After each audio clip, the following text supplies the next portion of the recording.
Praise the lord. దేవునికి మహిమ కలుగును గాక. ప్రభువునందు ప్రియ ప్రేక్షకులందరికీ ప్రభువును రక్షకుడైన యేసుక్రీస్తు అతి శ్రేష్టమైన పరిశుద్ధ నామములో వందనాలు తెలియజేస్తున్నా. సువార్తికుల సువర్తమానం ఆధ్యాత్మిక కార్యక్రమానికి మిమ్మల్ని అందరినీ ప్రేమతో ఆహ్వానిస్తూ నాకు సమయం ఇచ్చిన వారికి కూడా వందనాలు తెలియజేస్తూ ఉన్నాను. ఈ సమయంలో దేవుని యొక్క వాక్యంలో నుండి ఒక మాటను మనం జ్ఞాపకం చేసుకుందాం. కీర్తనల గ్రంథం 42వ కీర్తన 6వ చరణం. నా దేవా, నా ప్రాణము నాలో కృంగి ఉన్నది, కావున యొర్దాను ప్రదేశం నుండి, హెర్మోను పర్వతం నుండి, మీసారు కొండ నుండి నేను నిన్ను జ్ఞాపకము చేసుకొనుచున్నాను. ప్రియులారా, ఈ కీర్తన భాగాన్ని కోరవ కుమారులు ఈ కీర్తన రాసినట్లుగా మనం చూస్తూ ఉన్నాం. వారు పాడినట్లుగా, రచించినట్లుగా. పరిశుద్ధ గ్రంథమైన బైబిల్లో 2 నిబంధనలు ఉన్నాయి. ఒకటి పాత నిబంధన, 2 క్రొత్త నిబంధన. పాత నిబంధనలో 39 పుస్తకాలు, క్రొత్త నిబంధనలో 27 పుస్తకాలు. 2 చేతులు మనకు ఉన్నట్లుగా 2 నిబంధనలు. ఒక్కొక్క నిబంధనకి 5 భాగములు విభజించడం జరిగింది. 5 ఏళ్ళు ఉన్నట్లుగా 5 భాగాలు విభజించారు. పాత నిబంధనలో ధర్మశాస్త్ర గ్రంథాలు, చరిత్ర పుస్తకాలు, కావ్య గ్రంథాలు, పెద్ద ప్రవక్తలు, చిన్న ప్రవక్తలు. మనము చదువుకునే కీర్తనల భాగం కావ్య గ్రంథాలుగా పిలువబడుతున్న 5 పుస్తకాల్లోని ఒక పుస్తకం. దీనికి 150 కీర్తనలు ఉన్నాయి. 5 భాగాలుగా విభజించారు. మనము చదువుకునే 42వ కీర్తన 2వ భాగము యొక్క ప్రారంభము. ఈ కీర్తనల భాగంలో కొంతమంది దావీదు ఎక్కువగా కీర్తనలు రాశాడు. ఆసేరు రాశాడు, ఆసాపు రాశాడు, అలాగే యోతాను రాశాడు. అలాగే పిల్లరా, ఇక్కడ మనం గమనిస్తే కోరవ కుమారులు కూడా కొన్ని కీర్తనలు రాశారు. వారు రాసిన కీర్తనలో ఒక కీర్తన మనం చదువుకున్నాం. ప్రస్తుత పరిస్థితులను బట్టి మనం ఆలోచన చేసినట్లయితే మానవ జీవితంలో మానవునికి ఒకప్పుడు డబ్బు ఉంటే చాలు అని అనుకునేవాళ్ళు, బంగారం ఉంటే చాలు అనుకునేవాళ్ళు, వెండి ఉంటే చాలు అనుకునేవాళ్ళు. ఒకప్పుడు ఈ లోకంలో ఆస్తిపాస్తులు, ధనధాన్యాలు అన్నీ చాలు మా జీవితానికి, ఇంకేమీ అక్కర్లేదు అనుకునేవాళ్ళు. కానీ ప్రభునందు ప్రియులారా, ఈ సమయంలో మానవుడు కోరుకునేది ఏంటంటే వాటన్నిటికంటే ప్రాముఖ్యమైనది దేవుని కృప కావాలని మానవుడు కోరుకుంటున్నాడు. ఇక్కడ కోరవ కుమారుల కీర్తన రాస్తూ అని అంటారు, నా దేవా, నా ప్రాణము నాలో కృంగి ఉన్నది. వారు అంటున్నారు, నా దేవా, లోకము కరిగిపోతుందని చెప్పలేదు, లోకము వెళ్ళిపోతుందని చెప్పలేదు, లోకము తొందర పెడుతుందని చెప్పలేదు, లోకములో ఉన్నదంతా కూడా నష్టం కలుగుతుందని చెప్పలేదు. కానీ వారు చెప్పే ఒక శ్రేష్టమైన మాట ఏంటంటే, నా దేవా, నా ప్రాణము నాలో కృంగి ఉన్నది. ప్రస్తుత పరిస్థితులు చూసినప్పుడు, మానవుల జీవితాల్లో కలుగుతున్న ఈ వైఫల్యాలు, ఈ భయంకరమైన పరిస్థితులు చూసినప్పుడు మానవుని జీవితంలో కలిగేది ఏంటంటే ప్రాణము కృంగిపోతూ ఉంది. ఈ కృంగిపోయిన ప్రాణాన్ని ఎక్కడి నుంచి తెప్పరిలా చేయాలి? కృంగిపోతున్న ప్రాణానికి తెప్పరిల్లటానికి ఒక కేంద్రం ఏంటి?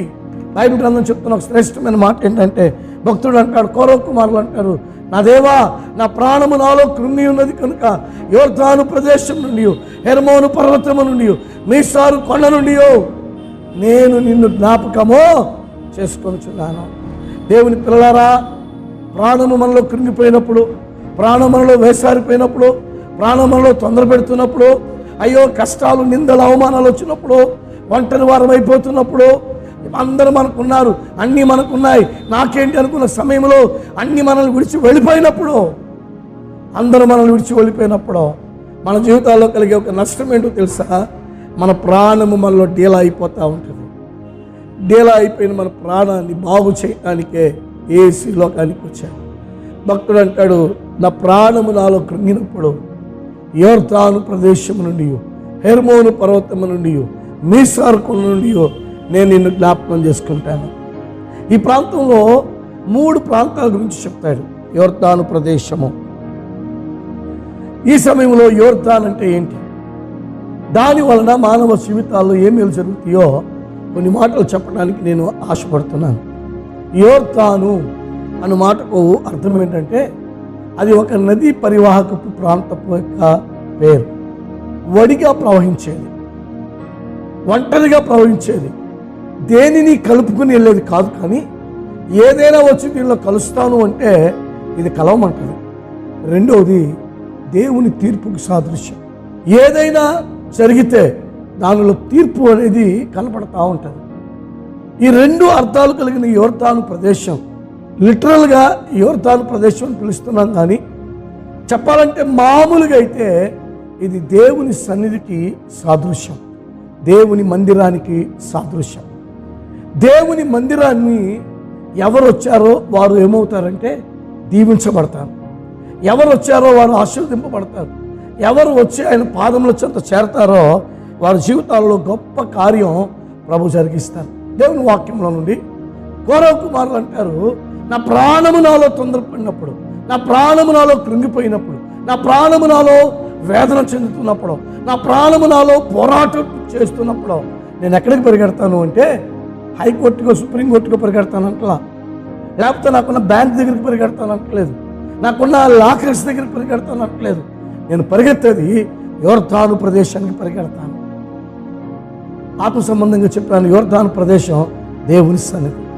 ఈనాడు క్రైస్తవ సమాజమా జరుగుతున్న విపరీతమైన పరిస్థితులను చూసి, బలహీనతలను చూసి, అనారోగ్యతలను చూసి, వైరస్లను చూసి, అంటువ్యాధులను చూసి నువ్వు అక్కడికి ఇక్కడికి పరిగెత్తి ఉన్న డబ్బులన్నీ అవచేసుకుంటున్నావా? దేవుణ్ణి నమ్మి దేవుని దగ్గరికి రావాల్సినటువంటి పరిస్థితి నీకు లేదేమో. ఈ ఉదయకాలం నేను కోరుతున్నాను, నువ్వు దేవుణ్ణి జ్ఞాపకం చేసుకో. ఎక్కడి నుంచి అంటే నువ్వు ఆరాధించే మందిరం నుండి దేవుణ్ణి జ్ఞాపకం చేసుకో. దేవుని వాక్యంలో నుండి యోర్దాను ప్రదేశంలో మనకేం కలుగుతాయి? ఒక 4 విషయాలు నేను మీకు ఉదయకాలం క్లుప్తంగా చెప్పాలని ఆశపడుతున్నాను. చూద్దాం పిల్లారా. 5వ రాజుల గ్రంథం 5వ అధ్యాయము 9 నుండి కొన్ని మాటలు నేను మీకు చెప్పాలని ఆశపడుతున్నాను. నయమాను గుర్రములతోనూ రథములతోనూ వచ్చి ఎలీషా ఇంటి ద్వారము ముందర నిలిచి ఉండగా, ఎలీషా, నీవు యోర్దాను నదికి పోయి 7 మార్లు స్నానము చేయము, నీ ఒళ్ళు మరలా బాగై నువ్వు శుద్ధుడు వగుదువని అతనితో చెప్పడానికి ఒక దూతను పంపాను. అందుకు నయమాను కోపము తెచ్చుకొని తిరిగిపోయి ఇట్లా నేను అతడు నా ఎద్దకు వచ్చి నిలిచి తన దేవుడైన యెహోవా నామమును బట్టి తన చెయ్యి రోగముగా ఉన్న స్థలము మీద ఆడిచి కుష్ఠరోగమును మాన్పునని నేను అనుకుంటుని. దమస్కు నదులైన అబానాయును ఫరప్పరును ఇజ్రాయెల్ దేశంలోని నదుల కంటే శ్రేష్టమైనవి కావా? వాటిలో స్నానం చేసి శుద్ధునందలేనా అని అనుకొని రౌద్రుడై తిరిగి వెళ్ళిపోయాను. ప్రభునందు ప్రియులారా, మనం చదువుకున్న వాక్య భాగాన్ని పరిశీలన చేస్తే ఈ 2వ రాజుల గ్రంథం 5వ అధ్యాయంలో 9, 10, 11 వచనాలు మనం చదువుకున్నాం ప్రియులారా. ఇక్కడ నయమాను అని ఒక వ్యక్తి మనకు కనపడతాడు. ఇతడు సిరియా రాజు, సిరియా సైన్యానిమునకు అధిపతిగా ఇతడు ఉంటున్నట్లు మనం చూస్తున్నాం ప్రియులారా. సిరియా రాజు సైన్యానికి అధిపతి పేరు ఏంటయ్యా అంటే నయమాను. ఈ నయమాను కుష్ఠవ్యాధి కలిగి కుష్ఠరోగంతో బాధపడతా ఉన్నాడు. అయితే ఒకరోజు ఇశ్రాయేల్ దేశానికి యుద్ధానికి వెళ్ళి ఆ ఇశ్రాయేల్ దేశంలో యుద్ధం చేస్తూ ఉన్న సందర్భాలలో ఒక పని చేశారు. ఆ దేశంలో జ్ఞానం, తెలివి, బుద్ధి, వివేచన, వరములు కలిగిన కొంతమంది బిడ్డలను పట్టుకుని వచ్చారు. యవ్వన ప్రాయంలో చక్కగా పని చేయగలిగిన బిడ్డలను తీసుకుని వచ్చి ఆ ఇశ్రాయేల్ దేశంలో నుండి తీసుకువచ్చి వారు సిరియా దేశంలో వారిని బానిసలుగా పెట్టుకుంటున్న సందర్భాల్లో ఒక చిన్నది ఆ ఇంటికి వచ్చింది. ఆ చిన్నది ఆ ఇంటికి వచ్చి ఆ ఇంట్లో పనిచేస్తూ ఉంది. ఈ నయమాను యొక్క భార్య కింద పని చేస్తూ ఉంది. ఆ పని చేస్తున్న సందర్భాల్లో ఒకరోజు హఠాత్తుగా తన పనికి వచ్చాడు. రాగానే లోపలికి వెళ్ళిపోతున్నాడు. లోపలికి వెళ్ళిపోతూ ఉన్న సందర్భాల్లో ఒకసారి ఈ అమ్మాయి ఆ అధికారిని చూసి, ఆ ఇంటి యజమాని చూసి కంగుతుంది. ఏంటి అంటే తన శరీరం అంతా కూడా ఉన్నది ఏంటి అంటే కుష్టి. ఆ కుష్టి ఉన్న వాళ్ళు పాలెం అవతలు ఉండాలి, ఊరు లోపల ఉండకూడదు. వెంటనే తన యజమానులతో అడిగిందమ్మా, ఏంటి అయ్యగారు ఉన్న పరిస్థితి ఏంటి? అయ్యగారు మంచి పొజిషన్లోనే ఉన్నాడు, సైన్యములకు అధిపతియే, కానీ అయ్యగారికి ఏంటి రోగం అన్నప్పుడు, అవునమ్మా ఏం చేద్దాము, ఇలాంటి పరిస్థితుల మధ్యలో ఉన్నామని ఆమె బాధపడటం జరిగింది. ఆ సమయంలో ఈ చిన్నది ఒక మాట చెప్పింది, అయ్యా అమ్మా, ఇశ్రాయేల్ దేశంలో ఒక ప్రవక్త ఉన్నాడు, ఆ ప్రవక్త దగ్గరికి మా అయ్యగారు వెళ్ళినట్లయితే బాగుపడతాడు అని చెప్పారు. అలాగే ఈ అమ్మాయికి చెప్పగానే వెంటనే సిరియా సైన్యములకు అధిపతిగా ఉన్నాడు నా భర్త, ఈ పాడు చెప్పు వచ్చి తన శరీరాన్ని పాడు చేస్తుంది, తను ఎక్కువ కాలం బ్రతకాలి అని చెప్పి గబగబా ఆయనకి ఆ మాట చెప్పగానే సైన్యాధిపతి కాబట్టి సిరియా రాజుకి ఆ మాట చెప్పాడు. సిరియా రాజు ఇశ్రాయేల్ రాజుకి ఒక ఉత్తరం రాశాడు. ఉత్తరం రాయగానే ఇశ్రాయేల్ రాజు ఆ ఉత్తరం చదువుకుని తన వస్త్రాలు చుట్టుకొని ఏడవటం ప్రారంభించాడు. నేనేమైనా మాంత్రికుడినా, నేనేమైనా వైద్యుడినా, నా దగ్గర ఏమైనా ఉన్నాయా మంత్రాలు, నేనేమైనా చేయగలనా అని బాధపడుతూ ఉంటున్న సందర్భాలలో ఆ మాట ప్రవక్త అయిన ఎలీషాకు ఆ మాట వినబడింది. అప్పుడు వెంటనే ఒక మాట అంటాడు, ఆయన నా దగ్గరికి పంపించండి, బాగు చేయగలిగిన దేవుణ్ణి మనం కలిగి ఉన్నామంటాడు.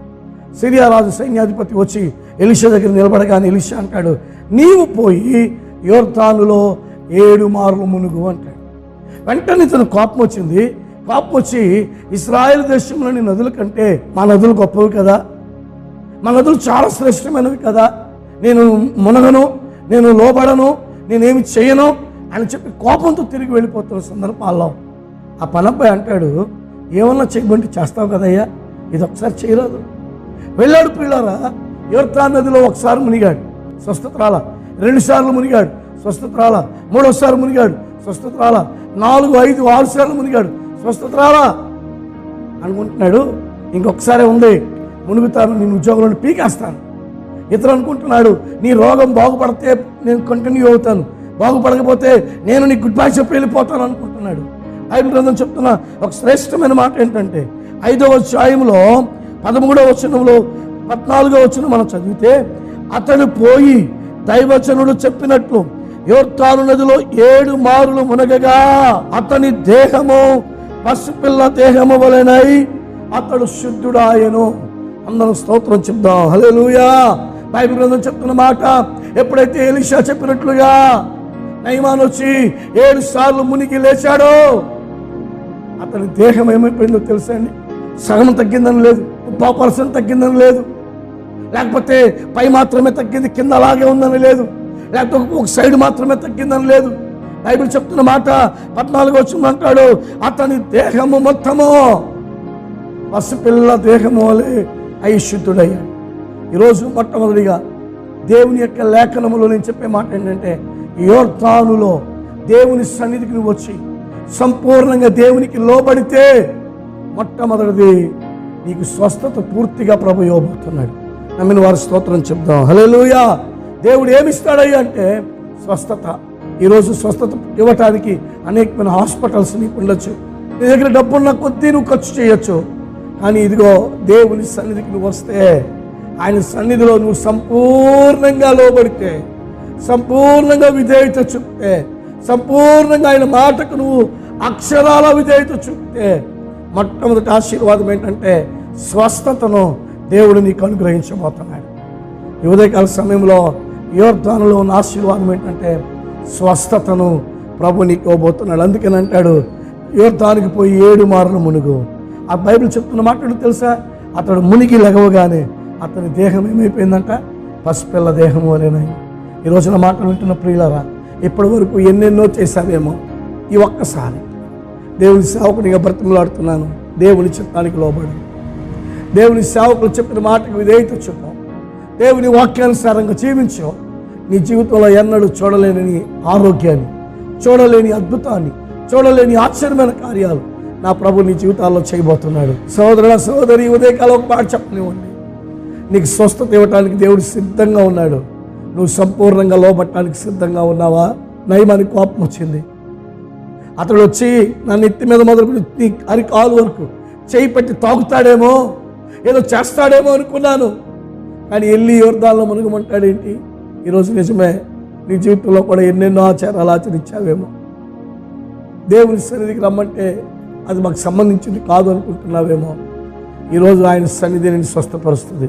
నేను చెప్పగలను, ఒక హైందవ కమ్మకంలో పుట్టిన నన్ను మృత్యుంజయుడు అని పేరు ఎందుకు వచ్చిందంటే, చనిపోయానని తాడాగిబొట్టులో పెట్టి సమాధి చేయడానికి తీసుకెళ్ళిన నన్ను మా వారసత్వంగా ఒక అమ్మాయి పుట్టడం, తర్వాత అబ్బాయి పుట్టడం, అబ్బాయి చనిపోవటం, ఈ వారసత్వాల మధ్యలో దేవుడు నన్ను బ్రతికించాడు. దేవుడు నాకు ఆరోగ్యం ఇచ్చాడు. మెంటల్, కామెరలు, పాలవబస్సు, ఆయాసం, ఈ బలహీనతల ద్వారా చనిపోయానని తాడాగిబొట్టులో పెట్టి సమాధి చేయడానికి తీసుకెళ్ళి నన్ను దేవుడు బ్రతికించాడు. ఈ ఉదయకాలం ఒకవేళ నీ జీవితంలో ఎలాంటి వ్యాధి ఉన్నా, ఎలాంటి బలహీనత ఉన్నా, ఎలాంటి అనారోగ్యత ఉన్నా, ఎలాంటి దీర్ఘకాలం సమస్యలతో ఒకవేళ డాక్టర్ నీకు ఇచ్చేసాడేమో, అంతమని భయపడద్దు. ఈ ఉదయకాలం ఒకే ఒక ఆహ్వానం ఏంటి తెలుసా? యోర్దాను నదికి వెళదాం. దేవుని సన్నిధి అనే యోర్దానికి వెళ్ళి మన జీవితాలలో స్వస్థతను పొందుకుందాం. రెండవ మాట జ్ఞాపకం చేస్తాను. యోర్దానులో రెండవ ఆశీర్వాదం ఏంటి? రెండవ రాసుల గ్రంథంలోనే 6వ అధ్యాయము 1వ వచనం. అంతటా ప్రవక్తల శిష్యులు ఎలీషా యొద్దకు వచ్చి, ఇదిగో నీ యొద్ద మాకున్న స్థలం ఇరుకుగా ఉన్నది, నీ సెలవైతే మేము యోర్దాను నదికి పోయి తల యొక్క మ్రాను అచ్చట నుండి తెచ్చుకొని మరి ఒక చోట నివాసము కట్టుకుందామని మనవి చేయగా అతడు వెల్లుడని ప్రత్యుత్తరం ఇచ్చాను. దేవుని యొక్క వాక్యములు మనం చదువుకున్నాం. ఎలీషా శిష్యులు ఎలీషా దగ్గరికి వచ్చి అంటున్నారు, అయ్యా నీ యొద్ద మాకున్న స్థలం ఇరుకుగా ఉందయ్యా, నీ సెలవైతే యోర్దాను నదికి పోయి తల యొక్క మ్రాను తెచ్చుకుంటాం. ఈ మ్రాను దేనికి సాదృశ్యము అనంటే ప్రార్థనా జీవితానికి సాదృశ్యం. దేవుని సన్నిధికి వచ్చిన నీవు, యోర్దాను అనగా దేవుని సన్నిధి అని చెప్పాను, ఆయన సన్నిధిలో స్వస్థత మనకు దొరుకుతుంది. రెండోది, దేవుని సన్నిధికి వచ్చిన నీవు ఏం కావాలి అంటే విశాలతను కోరుకుంటున్నావు. ఆ విశాలత నీకు కావాలి అంటే ఒక మ్రాను కావాలి, ఒక నిట్టాడు కావాలి. ఆ నిట్టాడు ఏంటి? అది ఒక సన్న పీలికగా ఉంటే ఎవరు నిట్టాడు కట్టరు. లావుగా ఉండాలి, ఎత్తుగా ఉండాలి, దానికి కొంత మెజర్మెంట్ ఉంటుంది. పిల్లరా, ఈరోజు నీ జీవితంలో విశాలత కావాలంటే రెండవది ఏంటంటే నీవు నేను ప్రార్థనాపరులుగా మార్చబడాలి. ప్రార్థన ఏం చేస్తుంది అంటే మనకి విశాలతనిస్తుంది. ప్రార్థన విశాలతనిస్తుంది.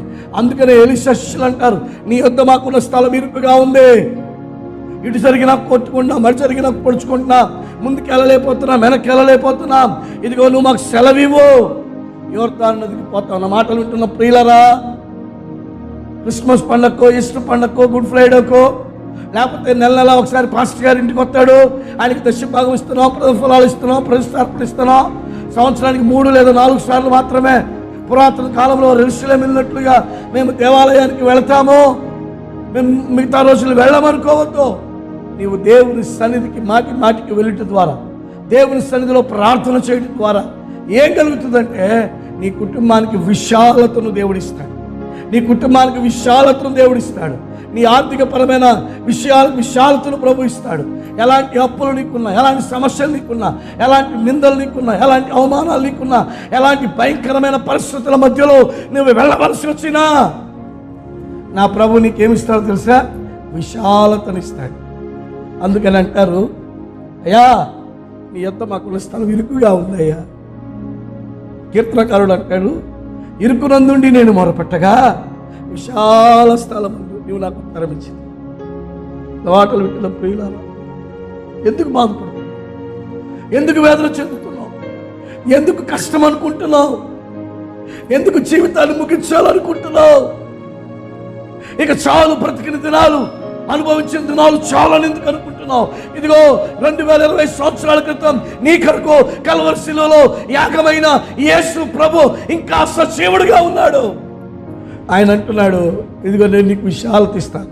మత్తయి సువార్త 11వ అధ్యాయం 28వ వచనంలో అంటాడు, ప్రయాసపడి భారం మోసుకుంటున్న సమస్త జనులారా నా యొద్దకు రండి, నేను మీకు విశ్రాంతిని కలుగజేతును. రెండోది ఏంటంటే విశాలత కలిగించే బలమైన మ్రాను ప్రార్థనా జీవితం. ప్రార్థనా జీవితం మొట్టమొదటి స్వస్థత పొందాలంటే దేవుని సన్నిధికి వచ్చి నువ్వు లోబడిపోవాలి. దేవుని సేవకులు ఏ మాట చెప్తే ఆ మాటకి నువ్వు విధేయత చెబితే నీకు యోర్దానులో స్వస్థత దొరుకుతుంది. రెండవది, నువ్వు ప్రార్థనాపరుడుగా, ప్రార్థనాపరురాలుగా మార్చబడాలి. ఆ ప్రార్థనా జీవితం ఏం చేస్తుందో తెలుసా? నీకు విశాలతనిస్తుంది. ఈ సందర్భంలో ఒక మాట చెప్పనివ్వండి. నన్ను ఒక తల్లి, ఒక తండ్రి ఉన్నారు. వారు కొంతమంది పిల్లలు పుట్టారు. ఆ పిల్లలతో పాటు ఒక బాబు కూడా పుట్టాడు. అది పుట్టినప్పుడంట ఆ తల్లి వేదన పడి తన్ని కంటిని అని అతనికి వేదన పుత్రుడు అని పేరు పెట్టింది. మొదటి దినవృత్తాంతాల గ్రంథం 4వ అధ్యాయం 9-10 వచనాల్లో మాత్రమే మనం ఆయన గురించి చదవగలుగుతాం. వేదన పడి తన్ని కంటినని అతని తల్లి అతనికి ఏమని పేరు పెట్టిందో తెలుసా? వేదన పుత్రుడు. వేదన పుత్రుడు ఎప్పేసు అని పేరు పెట్టింది. ఎప్పేసు అని మాటకు అర్థము వేదన పుత్రుడు.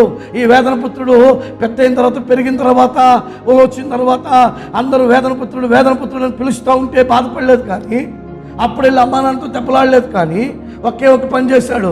10వ వచనంలో రాయబడిన మాట, ఇశ్రాయేలీల దేవుని దగ్గరికి వెళ్ళట. ఇశ్రాయేలీల దేవుని దగ్గర 4 విషయాలు ప్రార్థన చేశాడు.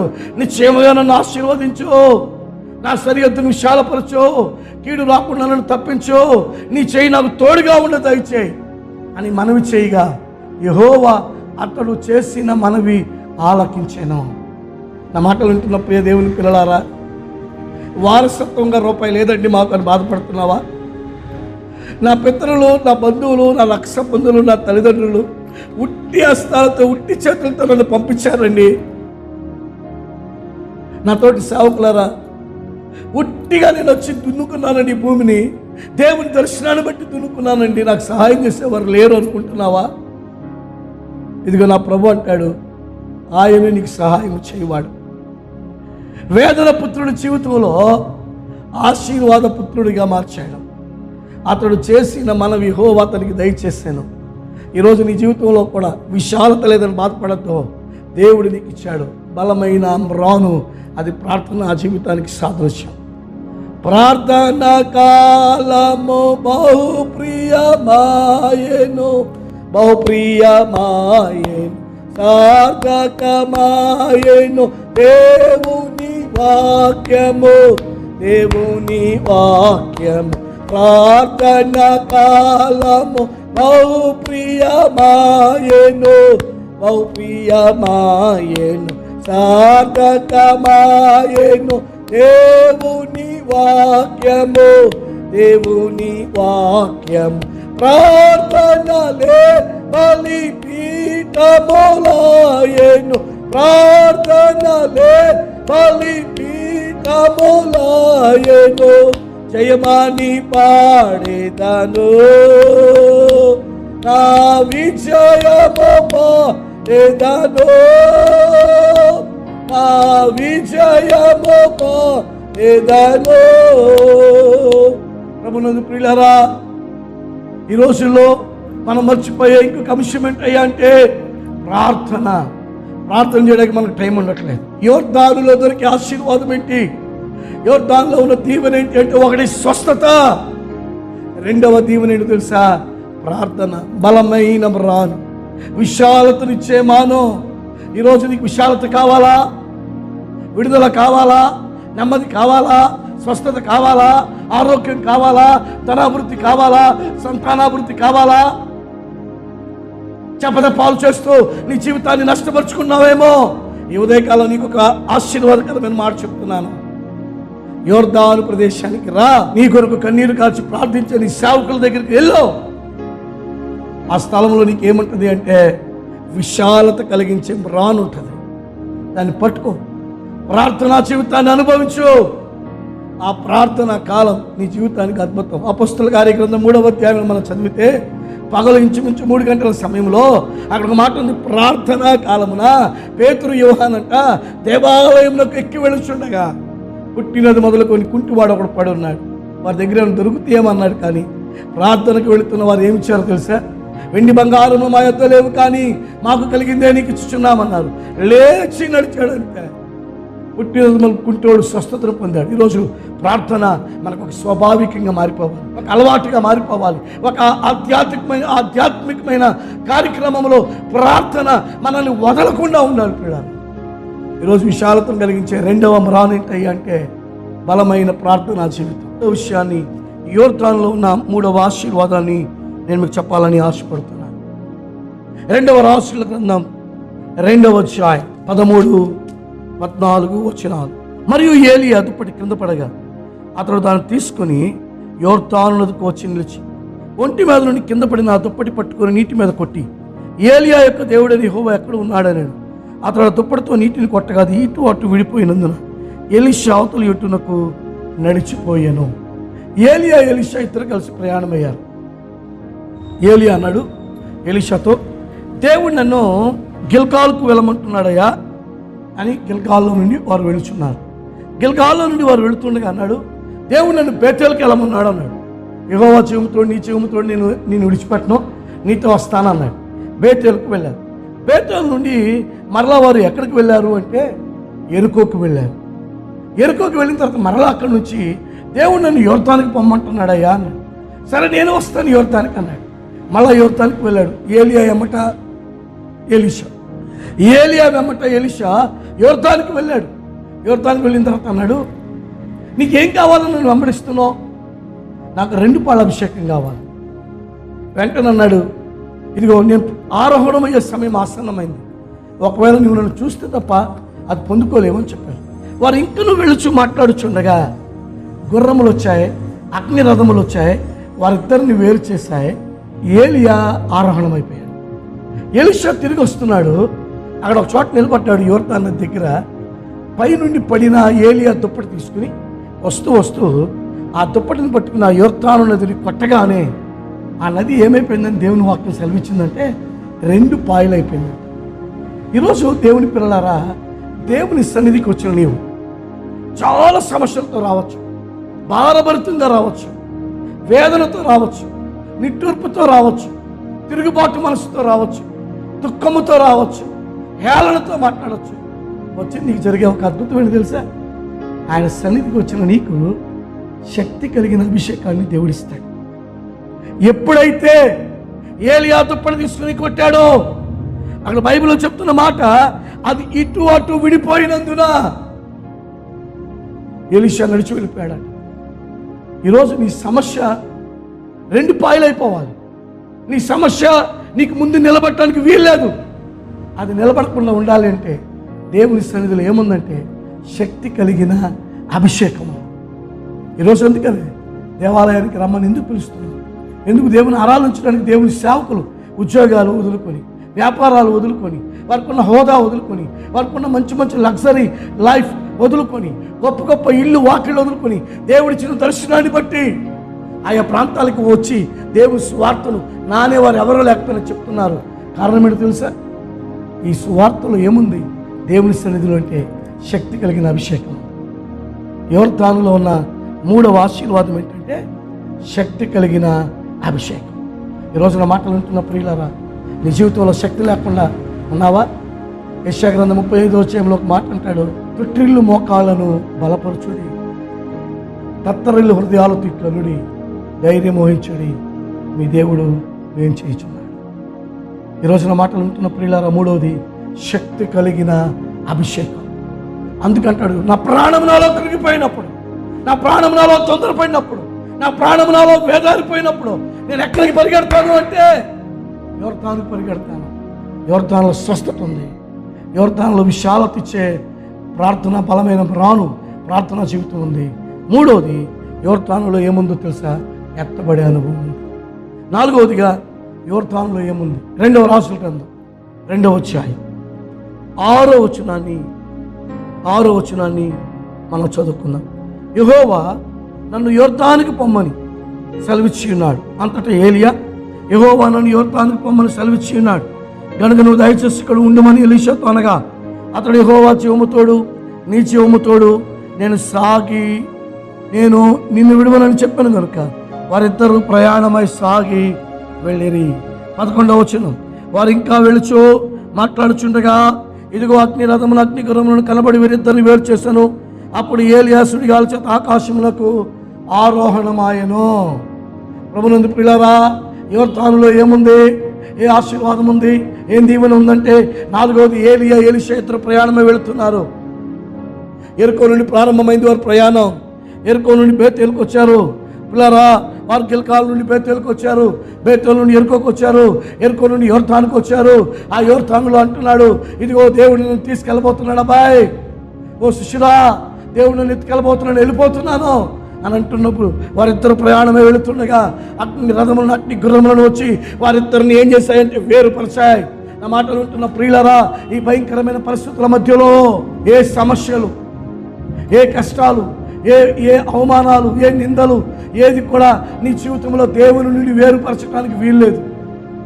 లోకములో నుండి నిన్ను వేరుపరిచి తన నీతికి రాజ్యముగాను తనకు వారసులుగాను నిన్ను చేయటానికి, పరలోక పౌరసత్వానికి హక్కుదారులుగా చేయటానికి, నిన్ను తీసుకుని వెళ్ళటానికి యేసు త్వరలో మధ్యాకాశానికి రాబోతున్నాడు. అక్కడికి నువ్వు ఎత్తబడాలి అంటే నిన్ను సిద్ధపరచుకోవాలి.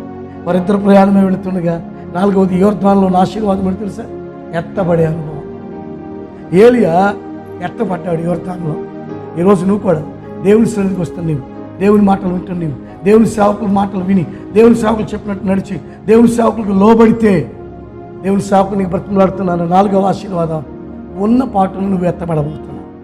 ఎక్కిరండి అని దేవుడు బోరతో పిలవగానే నీవు ఆయన దగ్గరికి వెళ్ళబోతున్నావు. ప్రభు నేను పిలవబోతున్నాడు. అందుకే 4వ ఆశీర్వాదము ఎత్తబడే అనుభవం. నా మాటలు వింటున్న ప్రియులారా, విడవబడే అనుభవంలో మనం ఉంటే భయంకరమైన తెగుళ్ళు మన మీదకి రాబోతున్నాయి, శోధనలు మన మీదకి రాబోతున్నాయి, కష్టాలు మన మీదకి రాబోతున్నాయి. వాటి జోలికి మనం వెళ్ళొద్దు. ఈరోజు దేవుని సేవకునిగా మిమ్మల్ని అందరినీ బ్రతిమలాడుతున్నాను. 4వ మాట ఎత్తబడే అనుభవం. దేవునితో మనం ఎత్తబడదాం, దేవుని ఆశీర్వాదాలు మనం పొందుదాం. అందుకే కరో కుమారులు అంటారు, నా దేవా నా ప్రాణము నాలో కృంగి ఉన్నది, కావున యోర్దాను ప్రదేశం నుండి, హెర్మోను పర్వతం నుండి, మీసారు కొండ నుండి నేను నిన్ను జ్ఞాపకం చేసుకుంటున్నాను. నేను మీకు ఒక్క విషయమే జ్ఞాపకం చేశాను, యోర్దాను. ఆ యోర్దాను ప్రదేశం నుండి ఎందుకు జ్ఞాపకం చేసుకోవాలంటే, ఒకటి యోర్దానులో స్వస్థత. నువ్వు ఆయనకి విధేయత చూపావా, ఆయనకి స్వస్థపరిచి నిన్ను తన నీతికి రాజుగా చేయబోతున్నాడు. రెండోది, యోర్దానులో ఏముందంటే బలమైన మ్రాను ఉంది. ఆ మ్రాను దేనికి సాదృశ్యమో తెలుసా? విశాలత. ఆ మ్రాను ప్రార్థనా జీవితానికి నువ్వు ప్రార్థన చేస్తూ ఉండు, దేవుడు నీకు విశాలత ఇస్తాడు. మూడో విషయం ఏంటయ్యా అంటే, యోర్దానులో శక్తి కలిగిన అభిషేకం ఉంది. ఎలీషా ఇద్దరు ప్రయాణమయ్యారు. వెళ్ళిపోయాడు, ఎలీషా ఆగాడు.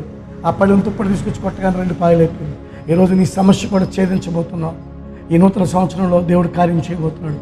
4వదిగా, యోర్దానులో ఎత్తబడే అనుభవాన్ని దేవుడు నీకు ఇవ్వబోతున్నాడు. వారిద్దరు ఇంకా మాట్లాడుతూ ఉండగా అగ్ని గుర్రముల రథములు వచ్చాయి, వారిద్దరిని వేరు చేశాయి, ఎత్తబడ్డారు. ఈరోజున మాటలు వింటున్న ప్రియులారా, ఎత్తబడదాం, ప్రభువుకి దగ్గరగా ఉందాం, ప్రభు మాటకు విధేయత చూపుదాం. అటువంటి కృపను, సమాధానాన్ని దేవుడు మీ అందరికీ ఇచ్చి మేలు చేసి నడిపించి దీవించును గాక. ఆమేన్, ఆమేన్, ఆమేన్. ప్రార్థన చేసుకుందాం. తలలో ఉంచండి. ప్రార్థన. సకల ఆశీర్వాదంలో కారణభూతుడానికి స్తోత్రం. ఈ సువార్థికుల సువార్థీకరణ ఆధ్యాత్మికమైన కార్యక్రమం ద్వారా నీ ప్రజలతో పాటు నేను కూడా నీ మాటలు పంచుకోవడానికి ఇచ్చిన కృపను బట్టి స్తోత్రం. ఉదయకాలం ఎంతమంది నీ మాటలు విన్నారు, కృంగిపోయి ఉన్నారు. యేసు అధికారం కలిగిన నామములో ఇప్పుడే వారి జీవితాలలో స్వస్థత కలుగునుగాక నాయన. శరీర సంబంధమైన, ఆధ్యాత్మిక సంబంధమైన స్వస్థత, తల మొదలుకొని కాలు వరకు ఈ ప్రోగ్రాం చూస్తున్న ప్రతి ఒక్కరి జీవితాల్లో ఎప్పుడే వారి కుటుంబంలోను, వారి వ్యక్తిగత శరీరంలోను ఉన్న ప్రతి సమస్య వారిని విడిచి వెళ్ళిపోవును కాక. యేసు అధికారం కలిగిన నామములో వారికి స్వస్థత కలుగునుగాక, స్వస్థత కలుగునుగాక, స్వస్థత కలుగునుగాక నాయన. ఇప్పుడే అద్భుతం చేసి నడిపించండి. మీరే దీవించి ఆశీర్వదించి మహిమతో నింపండి. నీవే దేవుడిగా, ప్రభువుగా, రాజుగా, కర్తగా, కొండగా ఉండండి. ఎవరైతే విశాలతలకు బాధపడుతున్నారో వాళ్ళ జీవితాలలో విశాలత కలుగునుగాక. ఎవరైతే ప్రభువా అయా శక్తి కలిగిన అభిషేకంలాగా బాధపడుతున్నారో వారికి ఇప్పుడే వారి కార్యాలను చేయించగలిగిన శక్తి కలిగిన ఆత్మ వారి మీద పనిచేయునుగాక. ఈ కష్టాలు, నిందలు, అవమానాల మధ్యలో మీరు అక్కడ వస్తే ఎత్తబడతానో లేదని బాధపడుతున్న వారందరి జీవితాల్లో ఇప్పుడే ఎత్తబడే అనుభవం ఉండునుగాక. మీ కృపచూపు నడిపించి దీవించండి. మీరే మాకు దేవుడిగా, ప్రభువుగా, రాజుగా, కర్తగా, కొండగా, ఆశ్రయదుర్గంగా ఉండి ఆదుకొని స్థలంగా ఉండి మేలు చేయమని మమ్మల్ని అందరినీ చేతికి అప్పగిస్తాం. కృపతో నింపమని ఇంకా మీ ఆస్తుని పరిచయను దీవించి కొడుతూ సాకృష్ణాన్ని దీవించమని యేసు దివ్య నామమున అడుగుచున్నాం తండ్రి. ఆమేన్, ఆమేన్. మన తండ్రి అయిన దేవుని ప్రేమ, కుమారుడైన యేసుక్రీస్తు వారి కృప, పరిశుద్ధాత్మ నిత్య సన్నిధి సహవాసం మనందరికీ, సర్వలోకమును, పరిశుద్ధులకు, వాక్యం విని వాక్య ప్రకారం జీవించాలనుకున్న వారికి స్వస్థతను, సమాధానము, నెమ్మదిని పంపించి నడిపించి దీవించును గాక. ఆమేన్, ఆమేన్, ఆమేన్. అందరికీ వందనాలు.